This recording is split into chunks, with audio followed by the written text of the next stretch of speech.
Bien, ahora sí que sí. Bien, existen muchos grupos adimensionales que han utilizado a lo largo de la historia de la ingeniería y estos grupos se utilizan ya que existe eh, un factor común entre muchos problemas que se estudian comúnmente. Para analizar y conocer estos grupos adimensionales, primero vamos a considerar las fuerzas que actúan en nuestro problema de flujo de fluidos.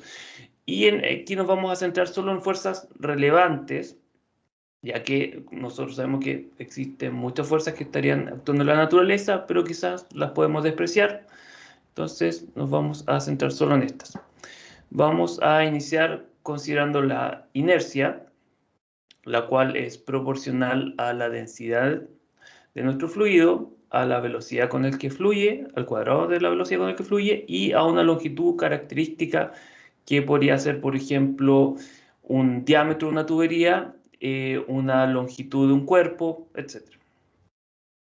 De igual forma tenemos las fuerzas viscosas, las cuales, como estuvimos conversando al principio de este curso, son el resultado de la acción de fuerzas, esfuerzos de cortes, y como estos esfuerzos de corte están definidos en función de un área, las fuerzas van a ser equivalentes a estos esfuerzos de corte multiplicado por el área. Y siguiendo la ley de Newton, nosotros sabemos que estos esfuerzos de corte van a ser proporcionales a un coeficiente de viscosidad y al delta de velocidad por una longitud característica que en este caso podría ser I. Esto es proporcional a la viscosidad y la velocidad y una longitud característica de nuestro sistema. Profesor, ¿Sí? disculpa, dijo de que era mu multiplicado por la derivada de volumen, No, velocidad. velocidad. Ah, es que parecía de uy, me confundí. Vale, Sí. perfecto. Igual forma tenemos la presión, la que nuevamente está definida en una fuerza partido por un área. De esta forma la fuerza debido a la presión va a corresponder a la presión por el área. Y esta va a ser proporcional entonces a la presión que se está definiendo en nuestro sistema y el cuadrado de una longitud característica. De igual forma, tenemos la gravedad, que es una fuerza que ya estamos muy familiarizados. Y esta, para nuestro estudio de los fluidos, va a ser proporcional a nuestra constante gravitacional, la densidad y el cubo de nuestra longitud característica. De igual forma tenemos la tensión superficial, que si recuerdan de la primera parte de este curso, corresponde a una fuerza que actúa en superficies libres y estaba definida como una fuerza por unidad de longitud. De esta forma, la fuerza va a corresponder a esta constante o coeficiente de tensión superficial por una longitud característica.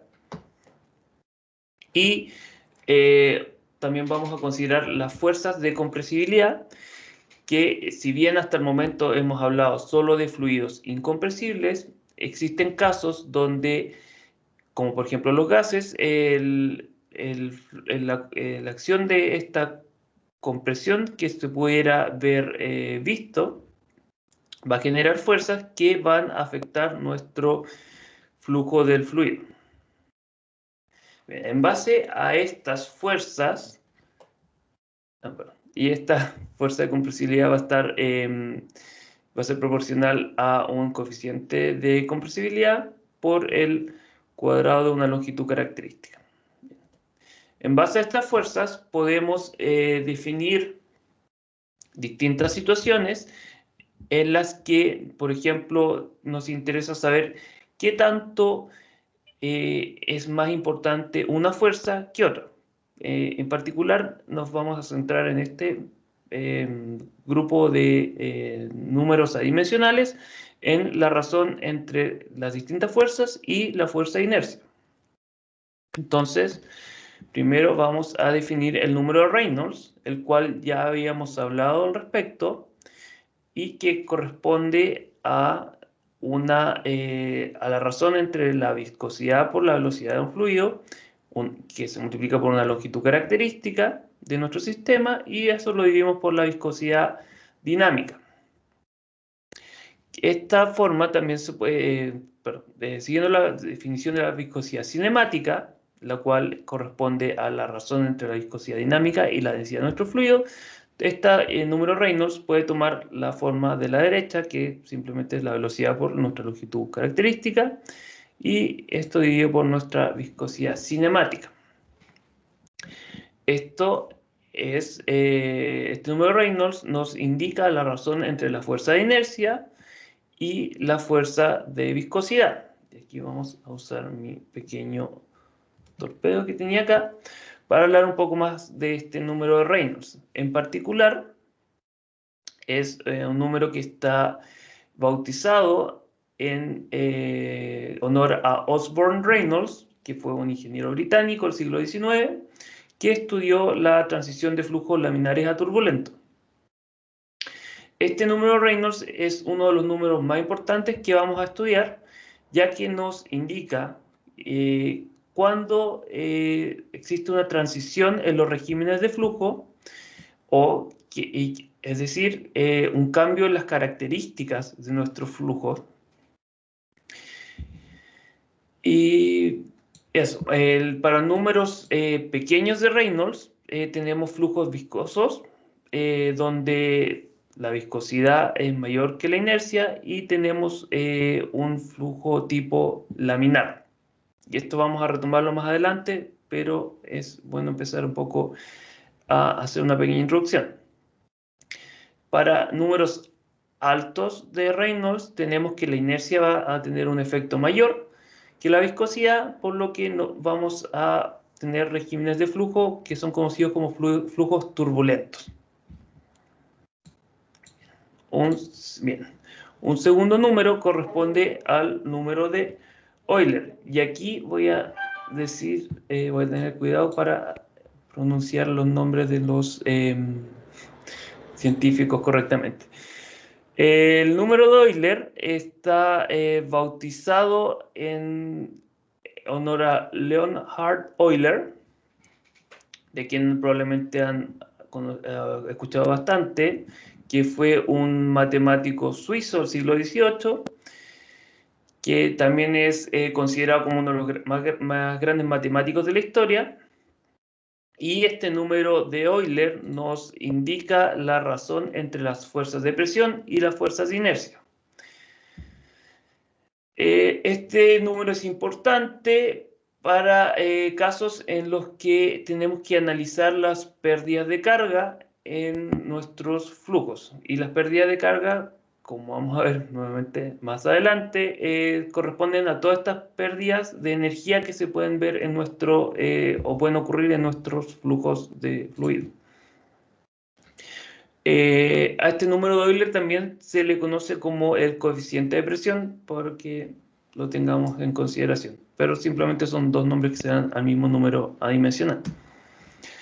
De igual forma, y un número que está relacionado a este número de Euler corresponde al número de cavitación, y la única diferencia que tendría con respecto a este número de Euler es que en vez de considerar una variación de presión entre dos puntos, vamos a considerar una variación de presión con respecto a la presión de presión de vapor de nuestro fluido. Y este número nos indica nos indica qué tan posible o tan probable es de que ocurra cavitación en nuestro sistema. La cavitación, si bien no lo hemos mencionado mucho hasta el momento, corresponde a la formación de burbujas dentro de una tubería, por ejemplo, debido a que la presión en ciertos puntos puede tomar valores iguales o menores a la presión de vapor. y vamos a hablar más al respecto más adelante. Entonces, este número también de cavitación para valores pequeños nos indica que es muy o es probable de que ocurra este fenómeno, y para valores negativos, donde la presión en nuestro punto va a ser menor a la presión de vapor, se nos asegura de que va a existir cavitación. Entonces, lo ideal sería mantener este número de cavitación cuando estamos diseñando en valores altos. Bueno, y este número, como está relacionado al número de Euler, también nos indica una razón entre las fuerzas de presión y las de inercia.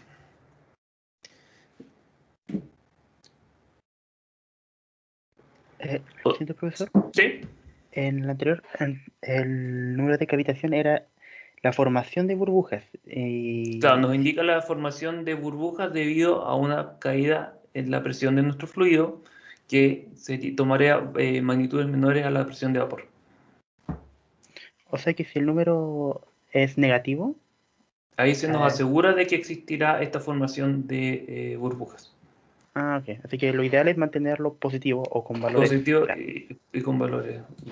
Bien. Ok. Gracias. Bien, entonces, ya cuarto número corresponde al número de Froude, que fue bautizado en honor a William Froude, arquitecto naval británico del siglo XIX, y quien conceptualizó y propuso reglas de similaridad para flujos no confinados. Este número de Froude nos indica una razón entre las fuerzas de inercia y las fuerzas de gravedad. Y este número lo vamos a explorar más adelante cuando estudiemos los flujos de fluidos no confinados. Como por ejemplo cuando estudiamos flujos en canales abiertos o etc.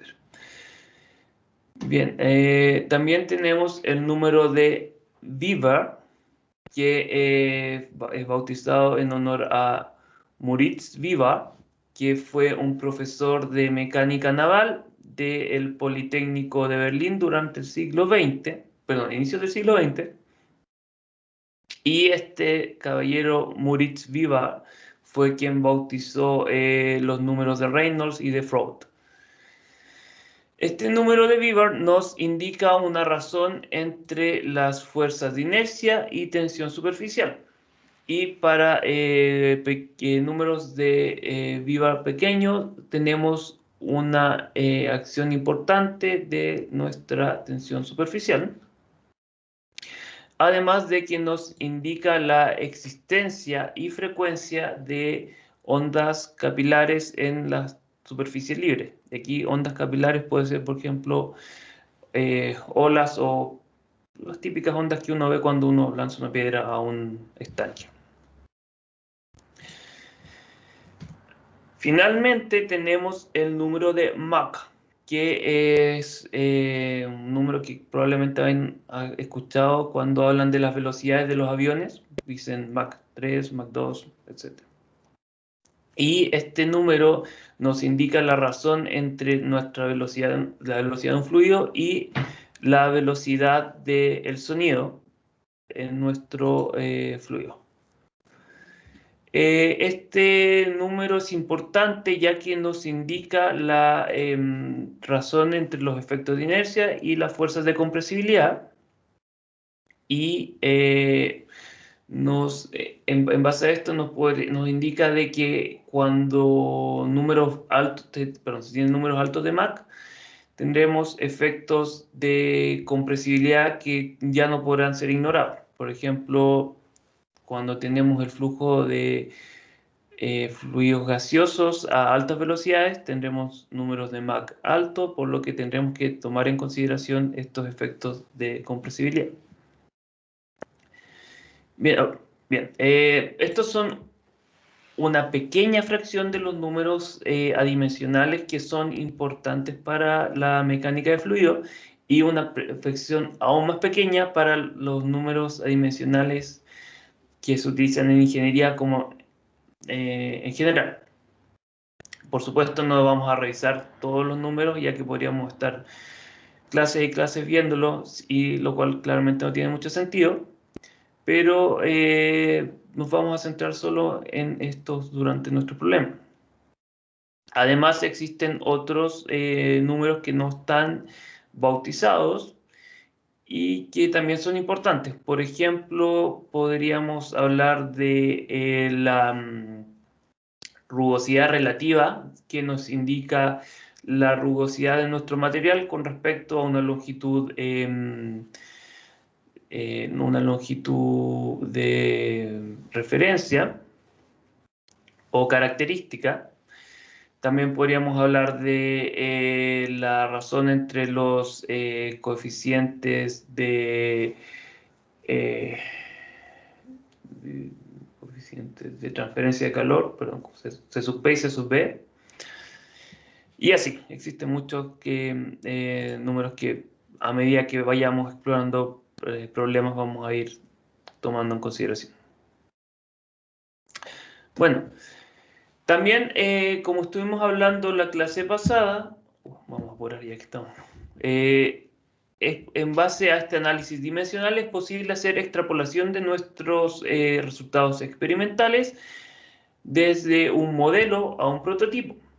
Entonces, este análisis experimental, dicho de otra forma, nos permite realizar modelamientos, los cuales nos permiten estudiar fenómenos en otros prototipos que ya son de mayor costo o de tamaño mayor que quizás no convendrá hacer previamente a realizar estos estudios, por supuesto.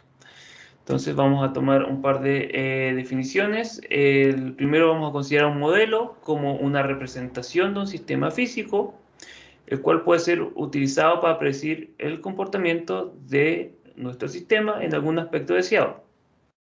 Y aquí es importante notar de que nuestro modelo puede ser, y siguiendo esta definición, puede ser un modelo experimental, puede ser un modelo computacional o matemático.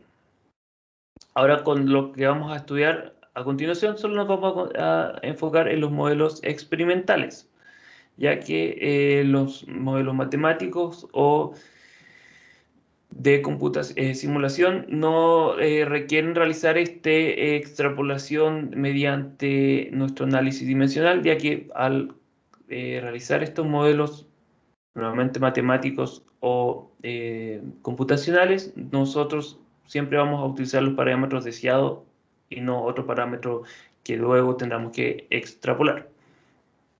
Bueno, y también tendremos que el prototipo corresponde al sistema físico para el cual nosotros deseamos realizar estas predicciones. Y aquí, por ejemplo, un prototipo podría ser un avión, un auto, una represa, etc.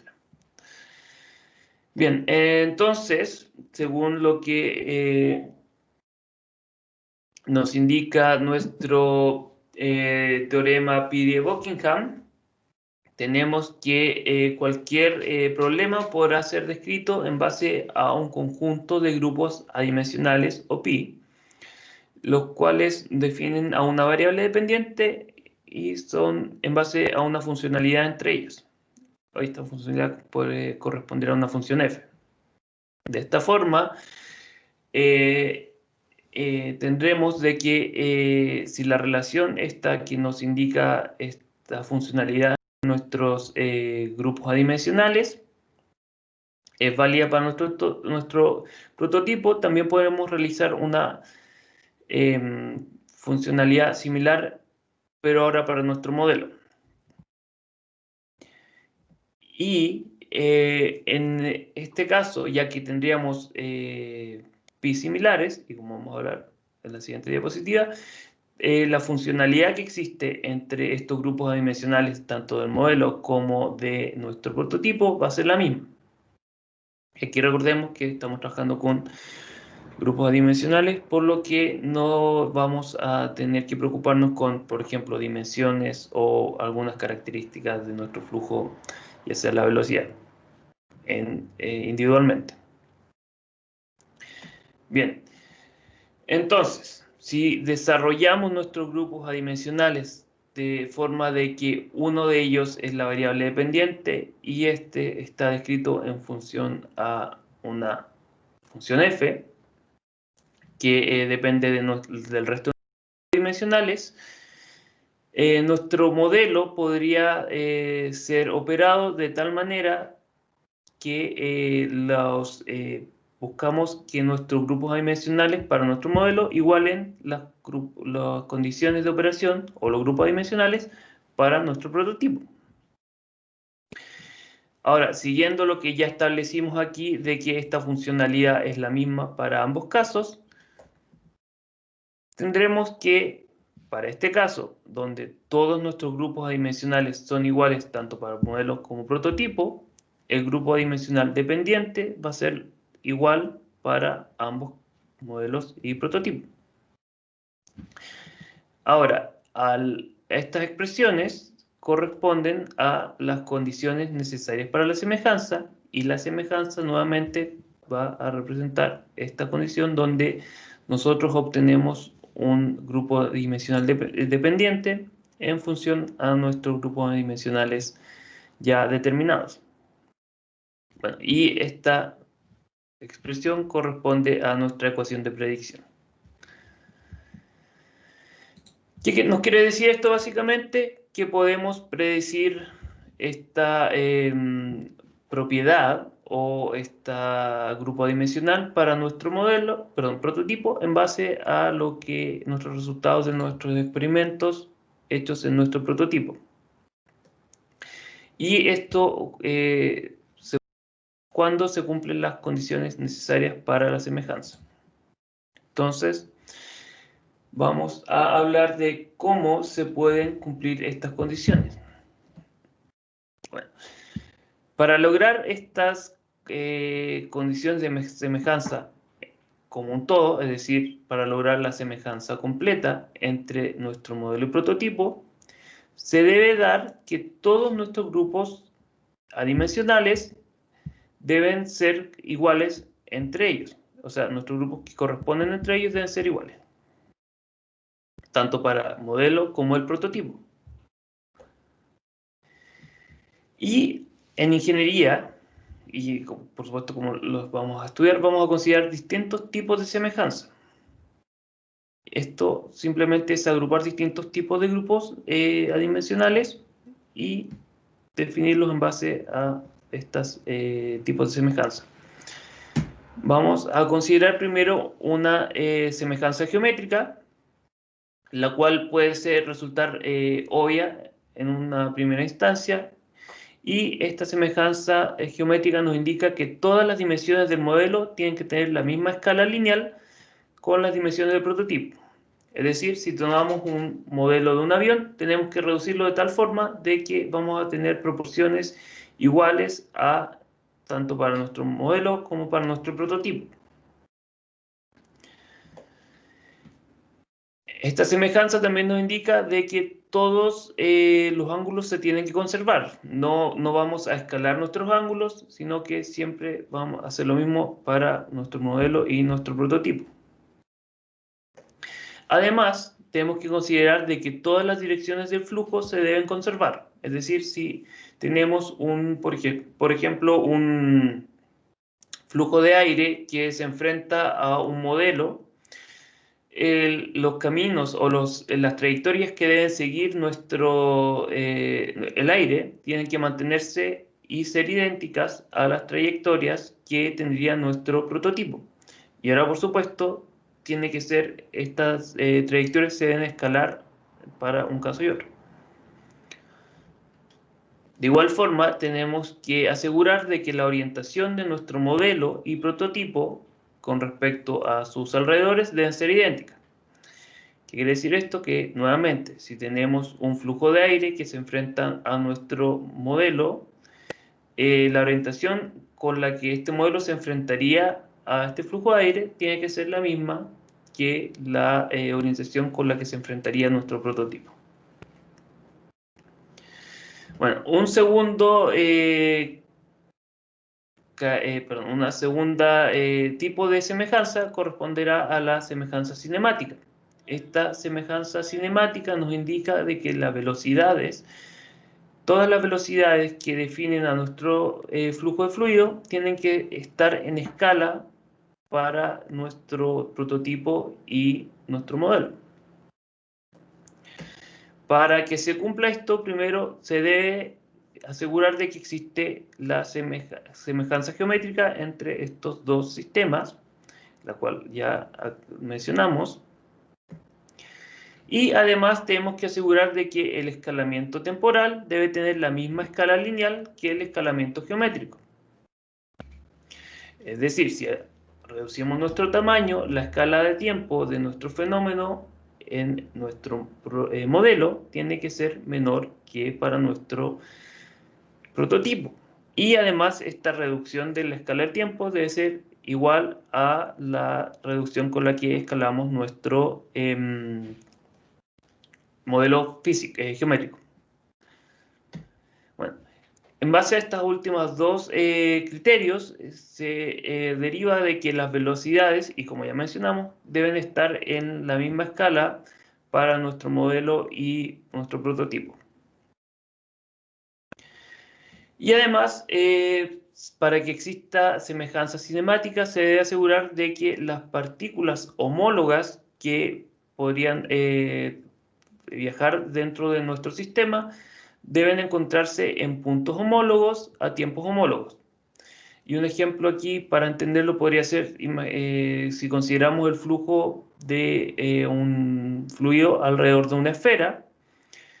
Si consideramos que una partícula inicia en un punto de esa esfera, debe recorrerla de tal forma que este recorrido se mantenga en puntos homólogos y tiempos homólogos para prototipo y modelo. Y finalmente vamos a considerar un criterio de semejanza que corresponde a la semejanza dinámica. Y esta semejanza tipo de semejanza nos indica de que todas las fuerzas que estarían actuando en nuestro sistema deben estar en escala para el prototipo y nuestro modelo. Para que se cumpla esta semejanza dinámica, tenemos que asegurar de que existe semejanza geométrica y semejanza cinemática. Pero estas dos condiciones no aseguran, si bien son necesarias, pero no aseguran de que exista semejanza dinámica.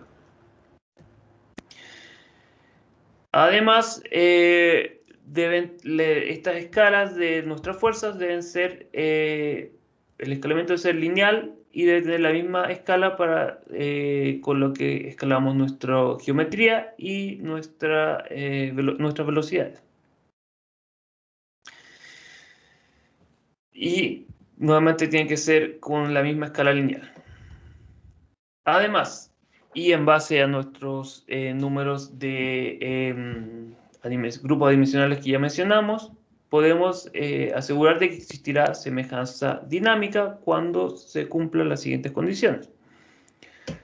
Cuando estamos estudiando flujos compresibles, tenemos que el número de Reynolds, el número de Mach y la razón entre el C sub P y C sub B deben mantenerse para nuestro modelo y nuestro prototipo.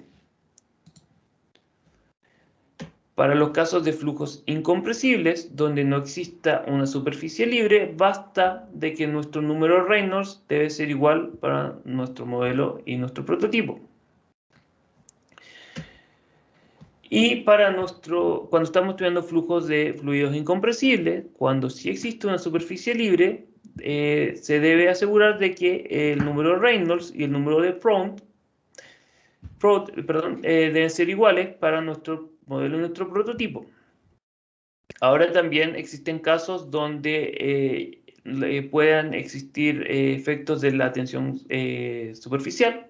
Por ejemplo, nuestra superficie libre puede estar confinada en una área muy pequeña, por lo que ya empezarían a verse estos efectos de la tensión superficial. Entonces también tendremos que considerar de que el número de V-bar debe mantenerse para nuestro modelo y nuestro prototipo.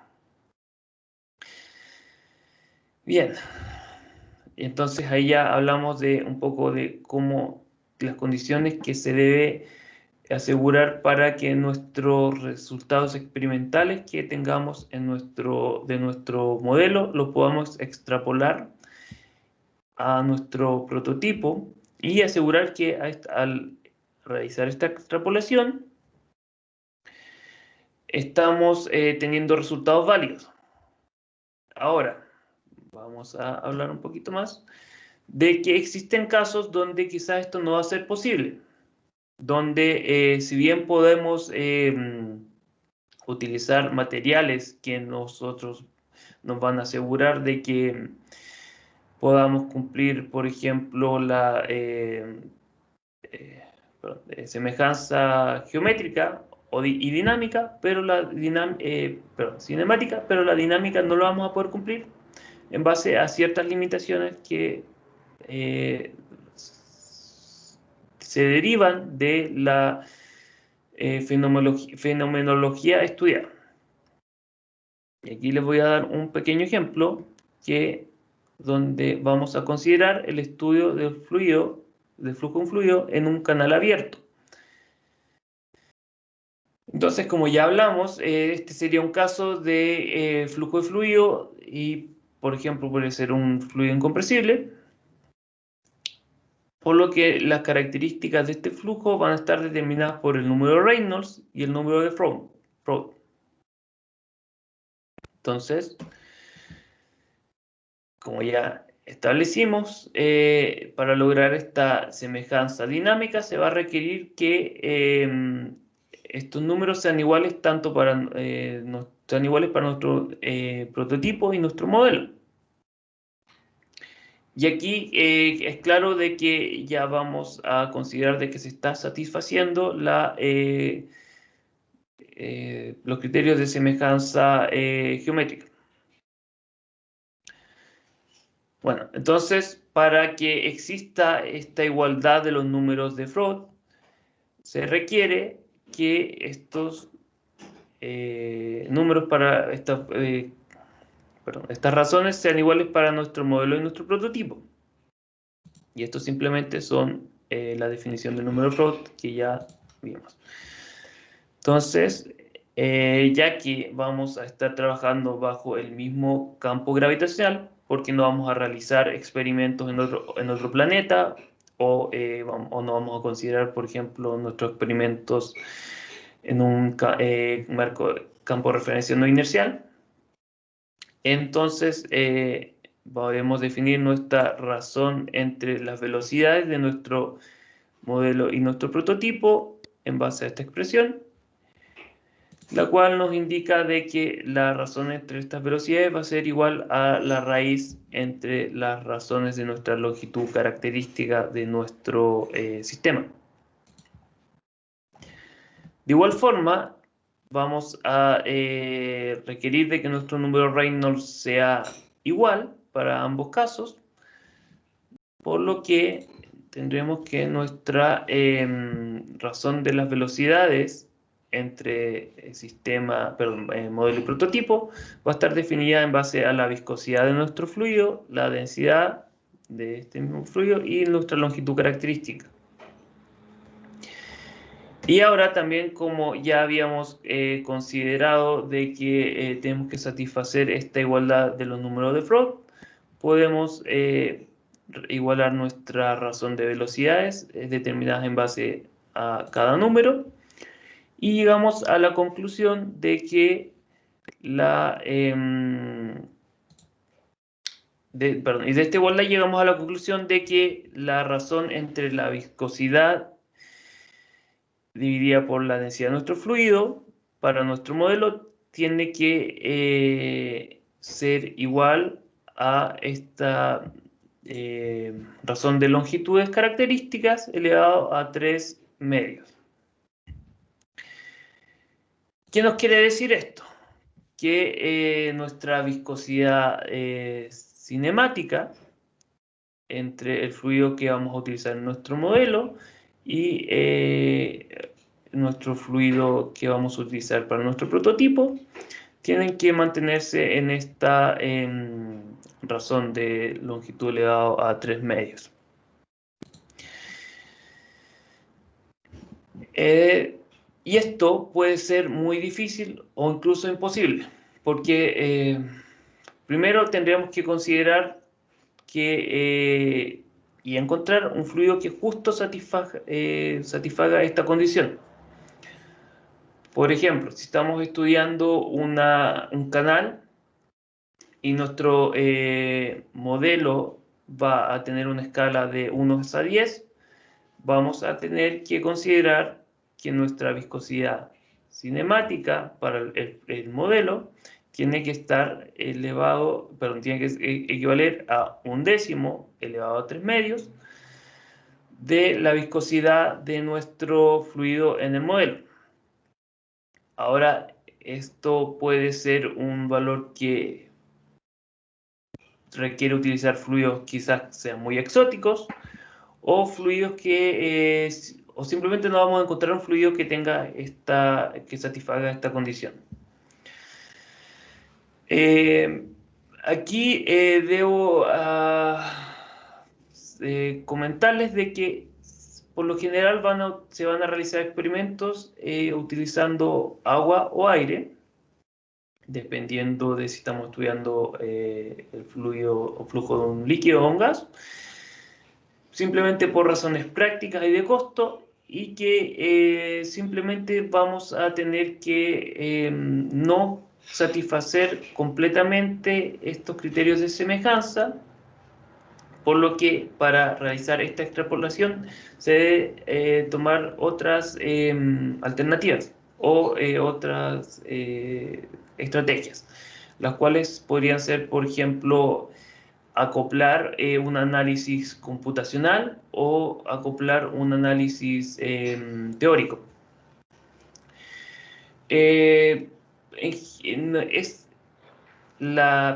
Estas alternativas o estos estudios ya van a escapar de los objetivos del curso, por lo que no las vamos a analizar, y siendo sincero también escapan de mi línea de investigación, por lo que no tengo mucha experiencia al respecto, por lo que les estaría mintiendo si hablamos o nos extendemos más en eso. Bien, y eso sería el capítulo de análisis dimensional. No, como vimos, es un enfoque más bien práctico a lo que corresponde el análisis de nuestros flujos de fluidos, y por supuesto basado en un análisis matemático. Y bien, vamos a dejar de grabar. No sé si quedó alguna duda. La verdad,